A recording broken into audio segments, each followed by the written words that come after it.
अस्सलाम वालेकुम स्टूडेंट्स। आज हम लोग डिस्कस करेंगे फर्स्ट ईयर केमिस्ट्री के chapter number 1 that is introduction to fundamental concepts of chemistry का कुछ इंपॉर्टेंट डेफिनेशन। और वो इंपॉर्टेंट डेफिनेशन है किससे related? Atoms, molecules, ions and radicals. अब इनको समझने की ज़रूरत क्यों है? इनको समझने की ज़रूरत इसलिए है क्योंकि ये टर्मिनोलॉजीज़ आपके सामने बार बार आएंगी, तो उस वक़्त कंफ्यूज ना हो इन सब में फ़र्क क्या है। इन सब को समझने के लिए सबसे पहली वीडियो इसी टॉपिक की बनाई गई है। ठीक है, आगे बढ़ते हैं। सबसे पहले एटम्स को डिस्कस करते हैं। Atom is the smallest particle of an element that retains the characteristic of that element. किसी भी एलिमेंट का वो सबसे छोटा पार्टिकल जिसको अगर तोड़ा जाए तो वो अपने सब एटॉमिक पार्टिकल्स में तो डिवाइड हो जाए, लेकिन एज इट इज फॉर्म में मौजूद ना रहे, उसको कहते हैं एटम। मतलब किसी भी एलिमेंट का सबसे स्मॉलेस्ट पार्टिकल एटम कहलाता है, और इसी एटम के अंदर उस एलिमेंट की तमाम प्रॉपर्टीज मौजूद होती हैं। ठीक है, ये किसी भी केमिकल रिएक्शन में पार्टिसिपेट कर सकता है, लेकिन कभी कभार ये इंडिपेंडेंटली एग्जिस्ट नहीं करता। अब इस जुमले का क्या मतलब है? बहुत सारी गैसेस ऐसी हैं जो एटॉमिक फॉर्म में एग्जिस्ट नहीं करती। सिवाय नोबल गैसेस के जितनी भी गैसेस मौजूद हैं वो हमेशा डायटॉमिक फॉर्म में या मॉलिक्यूलर फॉर्म में रहती हैं। अब ये डायटॉमिक और मॉलिक्यूलर फॉर्म क्या है, इसको हम थोड़ी देर बाद डिस्कस करेंगे। फिलहाल सिर्फ इतना समझ लीजिए कि एटम किसी भी केमिकल रिएक्शन में पार्टिसिपेट भी करता है और आमतौर पर ये इंडिपेंडेंटली एग्जिस्ट नहीं करता। किसी भी एटम की अगर मैं बात करूं, the symbol of an atom is same as the symbol of the element. किसी भी एटम का सिंबल वही होगा जिस एलिमेंट का वो एटम है। मतलब अगर मैं सोडियम की बात कर रहा हूँ तो सोडियम को हम Na से रिप्रेजेंट करते हैं, तो सोडियम के एटम को भी हम Na से ही रिप्रेजेंट करेंगे। अगर मैं कार्बन की बात कर रहा हूँ तो कार्बन को हम C से रिप्रेजेंट करते हैं, तो कार्बन के एटम को भी हम C से ही रिप्रेजेंट करेंगे। The number of proton and electron in an atom must be equal. एक एटम के अंदर नंबर ऑफ प्रोटॉन और नंबर ऑफ इलेक्ट्रॉन लाजमी तौर पर बराबर होने चाहिए। This makes an atom a neutral particle. इसी वजह से एटम एक न्यूट्रल पार्टिकल बनता है। मतलब protons are positively charge particles, electrons are negatively charge particles, और एक न्यूट्रल एटम के अंदर इन दोनों का बराबर होना ज़रूरी है। Every solid, either metal or non-metal, can sustain in the form of atom. दुनिया में जितने भी सॉलिड्स हैं, चाहे मेटल हों या नॉन मेटल हों या जितने भी लिक्विड्स हैं, ये एटॉमिक फॉर्म में एग्जिस्ट कर सकते हैं। लेकिन गैसेस पर जब बात आती है तो सिर्फ नोबल गैसेस ही ऐसी गैसेस हैं जो एटॉमिक फॉर्म में एग्जिस्ट कर सकती हैं। नोबल गैसेस के अलावा कोई और गैस ऐसी नहीं है जो एटॉमिक फॉर्म में एग्जिस्ट कर सके। अब आइडिया को समझने के लिए तुम्हारे सामने एक टू डायमेंशनल स्ट्रक्चर मौजूद है। An idea about the structure of an atom is represented as below, in which we are going to discuss the atom of sodium. हम एटम के स्ट्रक्चर को समझाने के लिए तुम्हारे सामने सोडियम का एक एटम बनाकर पेश कर रहे हैं। सोडियम का एटॉमिक नंबर 11 होता है, जबकि सोडियम का एटॉमिक मास 23 होता है। Atomic mass is the sum of proton and neutron. तो इसका मतलब प्रोटॉन 11 है, न्यूट्रॉन 12 है। इसका मतलब सोडियम का एटॉमिक मास तो बराबर हो गया 23 के। लेकिन अगर मैं एटॉमिक नंबर की बात करता हूं तो atomic number is the number of proton, और सोडियम का एटॉमिक नंबर 11 होता है। और सोडियम, क्योंकि मैं इस वक्त एटम की बात कर रहा हूं, तो atom is what? Atom is a neutral particle. तो जितने पॉजिटिव पार्टिकल होने चाहिए उतने ही नेगेटिव पार्टिकल होने चाहिए। मतलब 11 प्रोटॉन तो 11 ही इलेक्ट्रॉन होने चाहिए। तो जनाब ये आप इस तरीके से देखेंगे। सबसे पहले के शेल बनेगा। हमें पता है कि के शेल में मैक्सिमम नंबर ऑफ इलेक्ट्रॉन्स 2 आ सकते हैं। फिर एल शेल बनेगा। एल शेल में मैक्सिमम नंबर ऑफ इलेक्ट्रॉन 8 आ सकते हैं। तो अब तक हम लोगों ने टोटल कितने इलेक्ट्रॉन प्लेस कर लिए? 2 के शेल के अंदर, 8 एल शेल के अंदर, और हमने टोटल 11 प्लेस करने थे। सो हम लोगों ने अब तक 10 प्लेस कर लिए हैं, एक इलेक्ट्रॉन बचा है, और इसके लिए हमें एम शेल बनाना पड़ेगा। और एम शेल का मतलब क्या हुआ जनाब? कि हमारे पास जो आखिरी इलेक्ट्रॉन है, 11वां इलेक्ट्रॉन है, वो एम शेल के अंदर चला जाएगा। अब क्योंकि इसमें नंबर ऑफ प्रोटॉन और इलेक्ट्रॉन दोनों बराबर हैं, दोनों 11-11 हैं, इसका मतलब ये एक दूसरे के इफेक्ट को कैंसिल कर रहे हैं और एटम एक न्यूट्रल फॉर्म में आपके सामने मौजूद है। ठीक है जनाब, आगे बढ़ते हैं, मॉलिक्यूल्स की बात करते हैं। It is the smallest particle of a compound.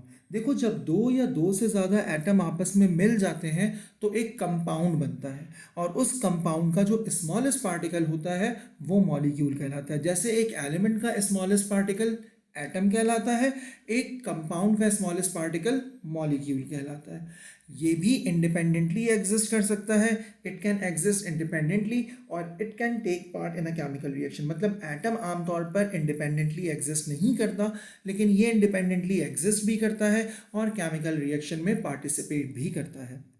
It is form by the combination of two or more identical और डिससिमिलर एटम। ये बनता कैसे है? जब दो या दो से ज़्यादा सिमिलर या डिससिमिलर एटम आपस में मिलते हैं, कंबाइन होते हैं। लेकिन इसके बाद कहानी में एक थोड़ा सा ट्विस्ट है। पहले तो ये समझ लो कि मॉलिक्यूल बनता कैसे है? दो या दो से ज़्यादा सिमिलर या डिससिमिलर एटम के मिलने से। लेकिन अगर एक कंपाउंड दो सिमिलर एटम से मिलकर बन रहा है तो उसको हम डायटॉमिक स्टेट कहते हैं, जिसको हम थोड़ी देर बाद डिस्कस करेंगे। मतलब अगर दो सिमिलर एटम आपस में मिलकर एक कंपाउंड बना रहे हैं तो वो डायटॉमिक स्टेट कहलाएगी, ठीक है। और अगर जो डिसिमिलर मिल रहे हैं तो इसका मतलब मॉलिक्यूल कहलाएगा। दूसरी बात, मॉलिक्यूल एक न्यूट्रल पार्टिकल है। इसका मतलब इसके अंदर भी टोटल नंबर ऑफ प्रोटॉन और टोटल नंबर ऑफ इलेक्ट्रॉन बराबर होने चाहिए। क्यों? जितना पॉजिटिव चार्ज होगा उतना ही नेगेटिव चार्ज होगा, तो हमारे पास जो कंपाउंड होगा दैट वुड बी न्यूट्रल। अब इस आइडिया को समझने के लिए मैंने एक टू डायमेंशनल स्ट्रक्चर बनाया है वाटर का। वाटर का मॉलिक्यूलर फॉर्मूला होता है H2O। H2O का मतलब O इसमें सेंट्रल एटम है। अच्छा, अब ऑक्सीजन का एटॉमिक नंबर 8 होता है और ऑक्सीजन का एटॉमिक मास 16 होता है। Atomic mass is the sum of proton and neutron. इसका मतलब 8 प्रोटॉन और 8 न्यूट्रॉन मौजूद है। जबकि एटॉमिक नंबर 8 होता है, इसका मतलब नंबर ऑफ प्रोटॉन 8 होते हैं। और फॉर अ बैलेंस्ड एटम जितने नंबर ऑफ प्रोटॉन होते हैं उतने ही नंबर ऑफ इलेक्ट्रॉन होते हैं। तो हमें सबसे पहले इस ऑक्सीजन के अंदर इलेक्ट्रॉन्स को प्लेस करना है। तो के शेल में हमारे पास 2 इलेक्ट्रॉन आ गए। हमें टोटल 8 इलेक्ट्रॉन प्लेस करने थे क्योंकि हमारे पास 8 ही प्रोटॉन मौजूद हैं। तो 2 इलेक्ट्रॉन के शेल में आ गए, बाकी बचे 6 इलेक्ट्रॉन। ये 6 इलेक्ट्रॉन हमारे पास एल शेल में आ गए, ठीक है। अब हमें यहाँ पर ये बात समझ में आ गई कि हमने 8 प्रोटॉन भी प्लेस किए हुए हैं न्यूक्लियस के अंदर, 8 इलेक्ट्रॉन भी हमने प्लेस कर दिए हैं। लेकिन हमें पता है कि सेकेंड ऑर्बिट का मतलब अगर हम एल शेल की बात कर रहे हैं तो एल शेल में मैक्सिमम नंबर ऑफ इलेक्ट्रॉन 8 आ सकते हैं। मेरे पास इस वक्त 6 मौजूद हैं। इसका मतलब इसको अपना ऑक्टेट रूल कंप्लीट करने के लिए 2 मजीद इलेक्ट्रॉन की ज़रूरत है। तो उन 2 मजीद इलेक्ट्रॉन की रिक्वायरमेंट को ये कैसे पूरा करेगा? इसने एक हाइड्रोजन के साथ अपना एक इलेक्ट्रॉन शेयर कर दिया। हाइड्रोजन का एटॉमिक नंबर 1, इसका मतलब उसका नंबर ऑफ प्रोटॉन 1, और जितने नंबर ऑफ प्रोटॉन होंगे उतने ही नंबर ऑफ इलेक्ट्रॉन होंगे। इसका मतलब हाइड्रोजन का एक इलेक्ट्रॉन ऑक्सीजन के एक इलेक्ट्रॉन के साथ शेयर हो जाएगा। अब मेरे पास जो हाइड्रोजन मौजूद है, इस हाइड्रोजन का डुप्लेट रूल मतलब के शेल में 2 इलेक्ट्रॉन तो कंप्लीट हो चुके हैं। लेकिन जो ऑक्सीजन मेरे पास मौजूद है, it still has only 7 electron in its outer most shell, और इसको अपना ऑक्टेट रूल कंप्लीट करने के लिए एक और इलेक्ट्रॉन की ज़रूरत है। तो ये एक दूसरे हाइड्रोजन के साथ अपना दूसरा इलेक्ट्रॉन शेयर करेगा। अब अगर आप गौर से देखें तो दोनों हाइड्रोजन के डुप्लेट रूल कंप्लीट हो चुके हैं, जबकि ऑक्सीजन का अपना ऑक्टेट रूल भी कंप्लीट हो चुका है। उसने अपने 2 इलेक्ट्रॉन 2 हाइड्रोजन के इलेक्ट्रॉन्स के साथ शेयर कर लिए। इसकी वजह से ऑक्सीजन के आउटर मोस्ट शेल में भी 8 इलेक्ट्रॉन हो गए और दोनों हाइड्रोजन के आउटर मोस्ट शेल में भी 2-2 इलेक्ट्रॉन्स हो गए। इस तरीके से मेरे पास एक बैलेंस्ड वाटर का मॉलिक्यूल आ गया। बैलेंस किस तरीके से? अगर तुम देखो तो एक हाइड्रोजन में एक प्रोटॉन, दूसरे हाइड्रोजन में एक प्रोटॉन, इसका मतलब 2 हाइड्रोजन में 2 प्रोटॉन, और ऑक्सीजन के अपने नंबर ऑफ प्रोटॉन कितने हैं? 8। मतलब टोटल नंबर ऑफ प्रोटॉन कितने हो गए वाटर के अंदर? 10। अब जरा नंबर ऑफ इलेक्ट्रॉन गिनो। अगर नंबर ऑफ इलेक्ट्रॉन और नंबर ऑफ प्रोटॉन बराबर है तो इसका मतलब जनाब ये एक न्यूट्रल कंपाउंड है। तो देखिए जनाब, ऑक्सीजन के जो के शेल है, पहला शेल है, इसमें 2 इलेक्ट्रॉन मौजूद हैं, जबकि ऑक्सीजन के एल शेल में सेकंड शेल के अंदर 8 इलेक्ट्रॉन मौजूद हैं। तो 2 + 8 = 10। मतलब पूरे कंपाउंड में जितने नंबर ऑफ प्रोटॉन मौजूद हैं उतने ही नंबर ऑफ इलेक्ट्रॉन्स मौजूद हैं। आई होप कि ये बात यहाँ तक समझ आ चुकी होगी। आगे बढ़ते हैं। डायटोमिक स्टेट, थोड़ी देर पहले हम लोगों ने डायटोमिक स्टेट का वर्ड पढ़ा था, अब इसको ज़रा डिटेल में डिस्कस करते हैं। ये भी किसी भी कंपाउंड का स्मॉलेस्ट पार्टिकल होता है, मतलब जैसे मॉलिक्यूल किसी भी कंपाउंड का स्मॉलेस्ट पार्टिकल होता है, ये भी किसी कंपाउंड का स्मॉलेस्ट पार्टिकल होता है। बस फ़र्क क्या होता है, फ़र्क को एक मिनट बाद समझते हैं। ये भी इंडिपेंडेंटली एग्जिस्ट करता है और केमिकल रिएक्शन में पार्टिसिपेट करता है। फ़र्क सिर्फ इतना सा है कि डायटोमिक स्टेट उस वक्त बनती है जब दो सिमिलर एटम, आइडेंटिकल एटम एक दूसरे के साथ कंबाइन होते हैं। अगर बहुत सारे आइडेंटिकल एटम आपस में कंबाइन हो रहे हैं, जैसे आप लोगों ने हमेशा ऑक्सीजन को O2 की फॉर्म में लिखा देखा होगा, हाइड्रोजन को H2 की फॉर्म में लिखा देखा होगा, तो इसका मकसद क्या है, दो सिमिलर एटम आपस में एक दूसरे के साथ कम्बिनेशन बना रहे हैं, और इस कम्बिनेशन की वजह से इसको डाई एटॉमिक कहा जाता है। मतलब दो एक जैसे एलिमेंट के एटम्स ने आपस में कंबाइन कर लिया है। क्योंकि डायटोमिक स्टेट भी न्यूट्रल होता है, तो इसका मतलब इसके अंदर जितने नंबर ऑफ प्रोटॉन्स हैं उतने ही नंबर ऑफ इलेक्ट्रॉन होने चाहिए ताकि ये न्यूट्रल रहे। और इसको समझने के लिए हमें एक स्ट्रक्चर समझना पड़ेगा, और इसके लिए हमने एक सिंपलेस्ट स्ट्रक्चर बनाया जो है वो अडॉप्ट किया है। और सिंपलेस्ट स्ट्रक्चर कौन सा होता है जनाब, हाइड्रोजन गैस। मतलब हम हाइड्रोजन गैस के 2 डायमेंशनल स्ट्रक्चर को डिस्कस करने जा रहे हैं। तो एक हाइड्रोजन की जब तुम बात करते हो तो हाइड्रोजन का एटॉमिक नंबर 1 होता है। एटॉमिक नंबर 1 का मतलब इसका नंबर ऑफ प्रोटॉन 1 होता है। And for a balanced atom the number of proton must be equal to number of electron. इसका मतलब इसके पास एक ही इलेक्ट्रॉन मौजूद है, मतलब इसके के शेल में एक इलेक्ट्रॉन मौजूद है। लेकिन मुझे पता है जनाब कि के शेल में मैक्सिमम नंबर ऑफ इलेक्ट्रॉन 2 आ सकते हैं। इसका मतलब इसका के शेल इनकम्प्लीट है। इस इनकम्प्लीट के शेल को कंप्लीट करने के लिए ये एक दूसरे हाइड्रोजन के साथ कोवेलेंट बॉन्डिंग बना लेगा, और ये दूसरा हाइड्रोजन भी अपना एक इलेक्ट्रॉन इस हाइड्रोजन के साथ शेयर कर देगा। अब क्या हुआ, दोनों हाइड्रोजन ने अपने एक एक इलेक्ट्रॉन शेयर कर लिए, और दोनों के शेल में डुप्लेट रूल कंप्लीट हो गया। मतलब दोनों के शेल में दो दो इलेक्ट्रॉन मौजूद हो गए, एक हाइड्रोजन का, दूसरा दूसरे हाइड्रोजन का। तो क्या हुआ जनाब, दो सिमिलर एटम्स जब आपस में मिलते हैं तो हमें जो चीज़ मिलती है that is diatomic state. Diatomic state भी एक न्यूट्रल ही पार्टिकल होता है, मतलब जितने नंबर ऑफ प्रोटॉन उतने ही नंबर ऑफ इलेक्ट्रॉन। तो दो हाइड्रोजन, दो प्रोटॉन, दो ही electron, so number of proton और नंबर ऑफ इलेक्ट्रॉन्स बराबर है। सो डायटोमिक स्टेट भी एक न्यूट्रल कंपाउंड या न्यूट्रल पार्टिकल है। आगे बढ़ते हैं, अब बात करते हैं आयंस की। हम लोगों ने एटम के बारे में पढ़ा था कि एटम एक न्यूट्रल पार्टिकल होता है, जबकि एटम के अंदर दो तरह के चार्जेस मौजूद होते हैं, प्रोटॉन और इलेक्ट्रॉन। ये दो तरह के चार्जेस हैं। अब अगर आप उसके अंदर इलेक्ट्रॉन ऐड करवा दो या इलेक्ट्रॉन रिमूव करवा दो, दोनों सिनेरियो में या तो पॉजिटिव चार्ज बढ़ जाएगा या नेगेटिव चार्ज बढ़ जाएगा। जब पॉजिटिव चार्ज बढ़ जाएगा या नेगेटिव चार्ज बढ़ जाएगा तो वो न्यूट्रल एटम चार्ज हो जाएगा, और उस चार्ज एटम को कहा जाता है ion. It is the smallest charge particle of an element that retains the characteristic of that element, it may be positive और नेगेटिव। मतलब एटम के अंदर से इलेक्ट्रॉन निकाल दो या एटम के अंदर, एटम क्या था, atom is the smallest particle, तो एटम के अंदर से इलेक्ट्रॉन निकाल दो या इलेक्ट्रॉन एंटर कर दो, क्योंकि यही दोनों चीज़ें एंटर या एग्जिट हो सकती हैं, प्रोटॉन एंटर या एग्जिट नहीं होता। तो अगर आप एटम के अंदर से इलेक्ट्रॉन निकाल दो या इलेक्ट्रॉन एंटर करवा दो, दोनों सिचुएशन में नंबर ऑफ प्रोटॉन और नंबर ऑफ इलेक्ट्रॉन जो है वो इक्वल नहीं रहेंगे। अगर आप इलेक्ट्रॉन निकालते हो तो प्रोटॉन बढ़ जाएगा, अगर आप इलेक्ट्रॉन ऐड करवाते हो तो इलेक्ट्रॉन बढ़ जाएगा। इन दैट पर्टिकुलर सिचुएशन आपके पास वो एटम चार्ज्ड एटम हो जाएगा। अगर नंबर ऑफ प्रोटॉन ज़्यादा है तो पॉजिटिवली चार्ज, अगर नंबर ऑफ इलेक्ट्रॉन ज़्यादा है तो नेगेटिवली चार्ज। ये केमिकल रिएक्शन में पार्टिसिपेट करता है लेकिन इंडिपेंडेंटली एग्जिस्ट नहीं करता। आयंस इंडिपेंडेंटली एग्जिस्ट नहीं करते, खासकर गैस के आयंस तो इंडिपेंडेंटली एग्जिस्ट नहीं करते। The symbol of an atom is same as the symbol of an element with a positive or negative power। जैसे एटम का सिंबल वही होता है जो एलिमेंट का सिंबल होता है, आयन का सिंबल भी वही होता है जो एलिमेंट का सिंबल होता है, बस फर्क क्या आ जाता है, ऊपर एक नेगेटिव या पॉजिटिव पावर आ जाती है। मतलब अगर तुम इधर देखो तो यहाँ +1 लिखा हुआ है।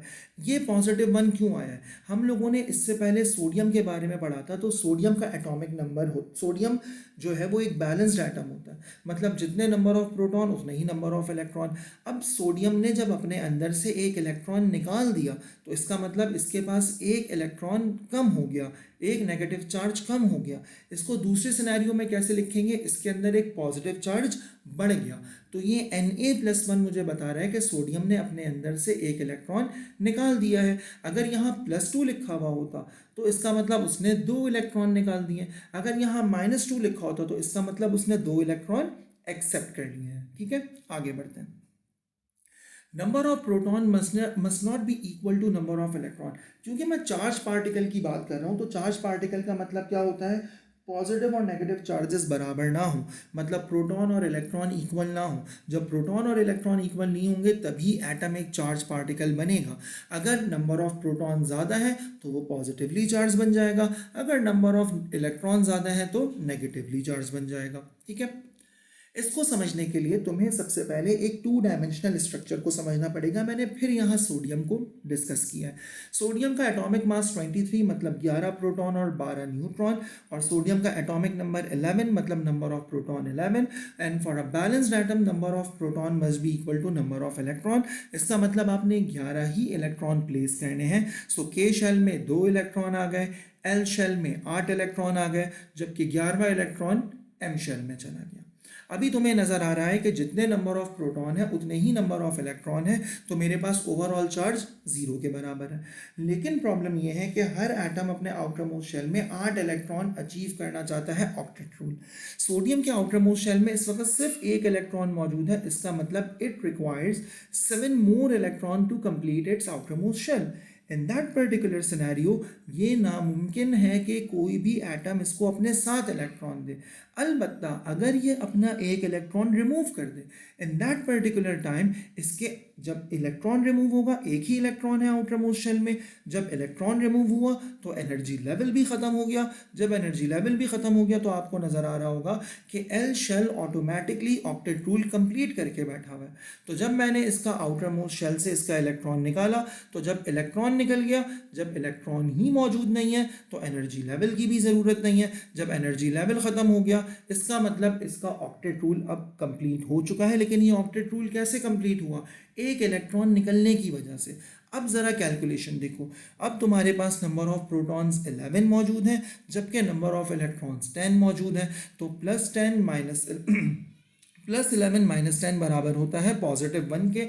इसका मतलब तुम्हारे पास एक इलेक्ट्रॉन कम है, और एक इलेक्ट्रॉन कम होने का मतलब है एक प्रोटॉन ज़्यादा है, और एक प्रोटॉन ज़्यादा होने का मतलब क्या हुआ जनाब, इसके पास एक +1 चार्ज मौजूद है। तो ये चीज़ समझ में आ गई। आई बिलीव कि यहाँ तक तुम लोगों का कॉन्सेप्ट बहुत हद तक क्लियर हो चुका होगा कि जनाब किस तरीके से आप लोगों ने आइंस को बनाना है, या किस तरीके से आपने आइंस को लिखना है, या आइंस की पावर को कैसे रिप्रेजेंट करना है। यही वजह है क्योंकि इस वक्त इसकी पावर +1 है, इसीलिए इसका सिंबल Na+1 लिखा था हमने थोड़ी देर पहले। ठीक है जनाब, आगे बढ़ते हैं। अब ज़रा रेडिकल्स की बात करते हैं। Radicals are what, molecule is the smallest particle of any compound, लेकिन न्यूट्रल होते हैं। Molecules are neutral. रेडिकल भी किसी कंपाउंड के स्मॉलेस्ट पार्टिकल होते हैं, but they are not neutral, they are charge. It is the smallest charge particle of a compound, it may be positive और negative. मतलब अगर आप मॉलिक्यूल के अंदर से नंबर ऑफ इलेक्ट्रॉन या नंबर ऑफ इलेक्ट्रॉन निकाल देते हो, या आप उसके अंदर इलेक्ट्रॉन ऐड करवा देते हो, तो क्या हो जाएगा, अब वो बन जाएगा एक रेडिकल। ठीक है जनाब, और ये रेडिकल भी पॉजिटिव या नेगेटिव होता है। ये इंडिपेंडेंटली एग्जिस्ट नहीं करता, मतलब एटमॉस्फेयर में इंडिपेंडेंटली एग्जिस्ट नहीं करता, अलबत्ता किसी सोल्यूशन के अंदर ये एग्जिस्ट कर सकता है, केमिकल रिएक्शन में पार्टिसिपेट भी करता है। ये फॉर्म कैसे होता है, जब आप दो या दो से ज़्यादा आइडेंटिकल या डिसिमिलर एटम्स को आपस में कंबाइन करते हो। अगर डिसिमिलर है तो मॉलिक्यूल से रेडिकल बनाए, अगर सिमिलर है तो डायटॉमिक से रेडिकल बनाए। ठीक है जनाब, outer most shell must be incomplete to make the particle charge. आपका आउटर मोस्ट शेल लाजमी तौर पर इनकम्प्लीट होना चाहिए रेडिकल बनाने के लिए। अब अगर आपने इलेक्ट्रॉन लूज किया है तो इसका मतलब आपके पास से इलेक्ट्रॉन चला गया है। एक इलेक्ट्रॉन कम होने का मतलब है एक प्रोटॉन बढ़ा हुआ है, और एक पॉजिटिव चार्ज बड़ा होने की वजह से, ज़्यादा होने की वजह से रेडिकल का चार्ज पॉजिटिव हो जाता है। और अगर ये इलेक्ट्रॉन एक्सेप्ट कर लेता है तो इलेक्ट्रॉन एक्सेप्ट करने का मतलब क्या हुआ, नंबर ऑफ इलेक्ट्रॉन बढ़ गए। नंबर ऑफ इलेक्ट्रॉन बढ़ने का मतलब क्या हुआ, एक नेगेटिव चार्ज बढ़ गया। इसका मतलब अब ये नेगेटिवली चार्ज पार्टिकल हो जाएगा। ठीक है, लिखेंगे किस तरीके से आगे देखते हैं। इस आइडिया को समझने के लिए तुम्हें हाइड्रोक्सिल आयन को समझना पड़ेगा। हाइड्रोक्सिल आयन बेसिकली जब आप वाटर के मॉलिक्यूल में से हाइड्रोजन को रिमूव करते हो तो जो चीज़ आपको मिलती है दैट इज हाइड्रोक्सिल आयन। आप लोगों ने हाइड्रोक्सिल आयन का वर्ड चैप्टर नंबर 9 केमिस्ट्री में एसिड बेस एंड सॉल्ट्स में पढ़ा होगा कि hydroxyl ion OH negative ion कहलाता है। अब ये OH नेगेटिव आयन क्यों कहलाता है इसको ज़रा समझो। सबसे पहले मैंने वाटर का पूरा मॉलिक्यूल बना लिया। ये मेरे पास वाटर का पूरा मॉलिक्यूल मौजूद है H2O। ठीक है जनाब, अब मैं इसको अनस्टेबल करने जा रहा हूँ। अनस्टेबल का मतलब मैं इसके अंदर से एक H हाइड्रोजन को निकालने जा रहा हूँ। जब आप इसके अंदर से एक हाइड्रोजन निकाल देंगे तो हाइड्रोजन निकालने से क्या होगा, हाइड्रोजन गया तो अपने साथ अपना इलेक्ट्रॉन भी लेकर गया। इन दैट पर्टिकुलर सिनेरियो प्रॉब्लम क्या अराइज हो रही है, प्रॉब्लम ये हो रही है जनाब कि आपका आउटर मोस्ट शेल में 7 इलेक्ट्रॉन्स मौजूद हैं, जबकि ऑक्सीजन का जो आउटर मोस्ट शेल है that is L shell. L shell का मतलब L shell can contain 8 electrons. L shell में मैक्सिमम नंबर ऑफ इलेक्ट्रॉन की कैपेसिटी 8 होती है। मेरे पास कितनी है इस वक्त, 7 इलेक्ट्रॉन्स मौजूद हैं। मुझे एक ही इलेक्ट्रॉन और चाहिए। एक ही इलेक्ट्रॉन का मतलब क्या हुआ जनाब कि जब ये एक इलेक्ट्रॉन गेन करेगा तो इस एक इलेक्ट्रॉन को गेन करने की वजह से इसकी ओवरऑल चार्ज जो है वो -1 हो जाएगा। क्योंकि जैसे ही एक इलेक्ट्रॉन गेन करेगा, एक इलेक्ट्रॉन गेन करने की वजह से इस पूरे कंपाउंड में इस वक्त नंबर ऑफ प्रोटॉन 9 मौजूद है, लेकिन जैसे ही एक इलेक्ट्रॉन गेन करेगा नंबर ऑफ इलेक्ट्रॉन हो जाएंगे 10, मतलब नेगेटिव चार्जेस हो गए 10। तो -10 + 9 इक्वल्स टू व्हाट, -10 + 9 बराबर हो जाएगा -1 के। इसका मतलब क्या हुआ कि हाइड्रोक्सिल आयन का चार्ज -1 के बराबर हो जाएगा। ठीक है जनाब, आई बिलीव कि यहाँ तक एटम, मॉलिक्यूल, डायटोमिक, आयंस और रेडिकल का कॉन्सेप्ट क्लियर हो चुका होगा। आगे बढ़ते हैं। तो जनाब थैंक यू सो मच कि आप लोगों ने ये वीडियो देखी, एंड आई बिलीव कि बहुत सारे कॉन्सेप्ट्स क्लियर हो चुके होंगे। अगर अभी भी कुछ कॉन्सेप्ट्स में प्रॉब्लम है तो कमेंट सेक्शन में लाजमी मेंशन कीजिए, मैं लाजमी तौर पर जवाब दूंगा, लेकिन सिर्फ उन्हीं क्वेश्चंस के जवाब दूंगा जो कमेंट सेक्शन में पूछे जाएंगे।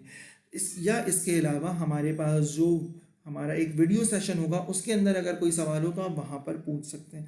पर्सनल मैसेजेस, टेक्सटिंग पर अगर आप कोई क्वेश्चन पूछेंगे तो शायद मैं उसका जवाब ना दे पाऊँ। तो आई बिलीव कि इस लॉकडाउन के पीरियड को आप जो है वो अच्छे तरीके से यूज़ करोगे, अच्छा पढ़ने की कोशिश करोगे, समझने की कोशिश करोगे, अपने कॉन्सेप्ट्स को क्लियर करने की कोशिश करोगे, ताकि जब नॉर्मल रूटीन की तरफ वापस आओ तो इन चीज़ों को सॉल्व करने में परेशानी ना हो। ठीक है जनाब, थैंक यू सो मच। अस्सलाम वालेकुम।